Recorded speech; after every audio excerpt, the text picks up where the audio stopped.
हमारे पास कुछ क्वेश्चंस आ रहे हैं हमारे व्यूअर्स की तरफ से। प्रफुल्ल, मैं आपसे पूछना चाहूंगी, एक क्वेश्चन है कि कितना टाइम लगता है प्रिपरेशन में, मुझे कितना टाइम देना चाहिए, अगर मैं बिगनर हूँ तो मैं किस तरह से स्टार्ट करूँ, कितना टाइम दूँ? Daily 4 to 6 hours in my opinion is sufficient, but that 4 to 6 hours has to be quality time. ऐसा नहीं कि इधर किताब खोले हुए हैं, उधर किसी से बात भी कर रहे हैं, चाहे मन में कुछ और विचार चल रहा है। तो अगर आप 4 से 6 घंटे रोज ध्यान लगाकर पढ़ते हैं और आपको खुद अंदर से ऐसा फीलिंग आता है कि no, I am satisfied and I have given quality time, and for 1 year if you are able to sustain them, then I feel it is enough in the right direction. और I think book selection भी काफी important है ma'am. Don't run after every book. हर एक topic का एक book in my opinion enough. जैसे polity के लिए लक्ष्मीकांत काफी है, हिस्ट्री के लिए, मॉडर्न हिस्ट्री के लिए you can go for spectrum, and ancient और के लिए you can go for NCERTs. So these are the standard books. The list is available on YouTube or there are a number of websites, but don't go for multiple choices for one subject. That will be my advice. That's all. अंकित, आपसे मैं question करना चाहूंगी, हमारे experience जो viewers हैं उनकी तरफ से आया है कि आपको कैसे, मतलब यूपीएससी के बारे में आपको किसने मोटिवेट किया था?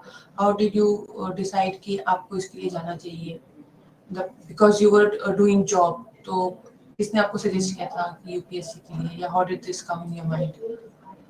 मैडम, सिविल सर्विस में जाने के लिए कॉलेज से ही एक माइंड में आ रहा था कि सिविल सर्विस में जाना है, क्योंकि मेरे फादर भी गवर्नमेंट सर्विस में हैं और इस स्टेट का माहौल होता है कि सिविल सर्विस में बेस्ट अपॉर्चुनिटी है कि आप काम कर सकते हैं, और वो है।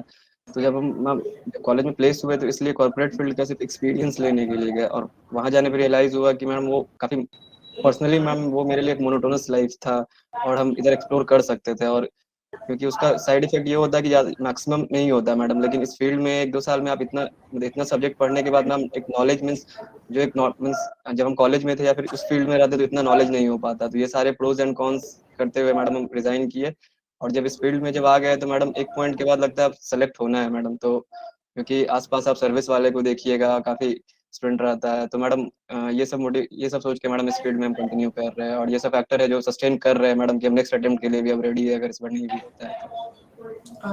बिल्कुल, आपकी फैमिली से, जैसे आपने बताया, बैकग्राउंड से कोई भी सर्विस में नहीं था, तो आपको कैसे पता चला कि आपको यूपीएससी में जाना है?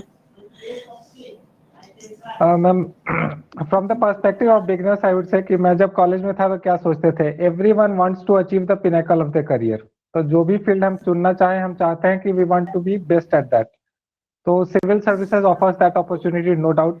Every day we come to know about IAS, IPS, the role that they can play in the society, and it is true. आप कहीं भी देखें कि जो भी पॉलिसी इम्प्लीमेंटेशन होता है तो वो उनका रोल काफी डोमिनेंट होता है, या कहे कि influential, and they can bring about a lot of change. तो सब कोई चाहता है कि we should be part of that, and then we have to test ourselves कि क्या हमें वो पोटेंशियल है पहुंचने की, and UPSC is there to test us. So we are all to prove ourselves that okay, we can reach there, we can contribute our best, and this is what motivated us. Okay. अभी आप लोग आप shift हुए थे दिल्ली, तो बहुत सारे students ऐसे होते हैं जो ये सोचते हैं कि क्या हमें शिफ्ट होना, मतलब दिल्ली आके पढ़ाई करना ही जरूरी होता है। तो आप थोड़ा सा अपना एक्सपीरियंस बताइए कि आप दिल्ली में कहाँ आए, कहाँ रहे, आपकी लाइफ कैसे रही as an aspirant? Yes madam, जैसे कि मेरा एक फ्रेंड पहले से प्रिपेयर कर रहा है, एक फ्रेंड प्रिपेयर कर रहा था पहले से मैडम, तो इस कोचिंग ओल्ड राजेंद्र नगर में ही मैडम हम शिफ्ट किए, क्योंकि सारा स्टूडेंट वहाँ ही आते हैं, मैक्सिमम मेजोरिटी ऑफ स्टूडेंट। तो मैडम हम वहाँ ही तैयारी किए मैक्सिमम। और मैडम वो तैयारी के एक रेगुलरिटी बन जाता है, कोचिंग इंस्टीट्यूट जाना, फिर संडे को मॉक टेस्ट देना, फिर हर 2 वीक में मैडम मेंस का टेस्ट सीरीज देना। तो मैडम एक जर्नी मीन्स एक पॉइंट के बाद अच्छा लगने लगता है मैडम। तो वही मैडम, तो वो दिल्ली जाने का सिर्फ ये एकमात्र फायदा हुआ कि मैडम वो फिजिकल इन्वायरमेंट मिला। और बाकी मैडम काफी स्टूडेंट मैडम ऑनलाइन मोड से भी अच्छा प्रिपेयर कर रहे हैं मैडम, जो घर में कंफर्टेबल है, क्योंकि मैडम बाहर रहना ये एक फायदा है, पर साइड इफेक्ट भी है मैडम। बेसिक चीज का दिक्कत होता है दिल्ली में, जैसे वो कुछ लोग खाना सस्टेन नहीं कर पाते हैं, वहाँ के इन्वायरमेंट नहीं कर पाते हैं मैडम। तो अपना अपना प्रोज कौन से। और मैडम मैंने काफी शहर में पहले रह चुका था, तो मुझे लगा था मैडम दिल्ली में उतना कोई इशू नहीं होना चाहिए। तो मैडम इसलिए मैडम मैं दो दो 2.5 ईयर मैडम हम मैनेज कर लिया मैडम, तो अब हम लेकिन घर शिफ्ट हो गए मैडम इंटरव्यू के बाद। प्रफुल्ल, आपने तैयारी कहाँ से शुरू की थी? आप मतलब दिल्ली शिफ्ट हुए थे या आप? मेरा सर्विस में टोटल 8 years हो चुका है, तो I have been in service for quite long. तो कुछ तो वर्क प्रेशर के कारण it got delayed, however bit by bit I kept on contributing, but last लगभग 3 years से इट गॉट पेस्ड अप। फिर आई अंडरस्टूड कि what are the requirements of the exam and I dedicated my self almost completely. Office से आना और फिर लगे रहना, तो ये लगभग लास्ट 3 years में हुआ है and it has yielded proper results. So last 3 years I have been clearing pre every time, and all 3 mains or marks have improved sustainably. उतने ही last year I missed by 3 marks, but it is all about कि how much dedicated you are. तो आपका dream पहले से रह सकता है, जैसे बहुत लोग होते हैं 10th 12th के बाद they keep on thinking I even thought about it, but it matters from when you start putting in wholeheartedly. So I realized it late that I was not putting it as much effort as it was needed. Although I dreamt about it, but it is now that I have been started putting in efforts. Okay. कुछ हमारे viewers पूछ रहे हैं कि आप लोगों ने कैसे डिसाइड किया था कि आप लोगों का ऑप्शन क्या रहेगा?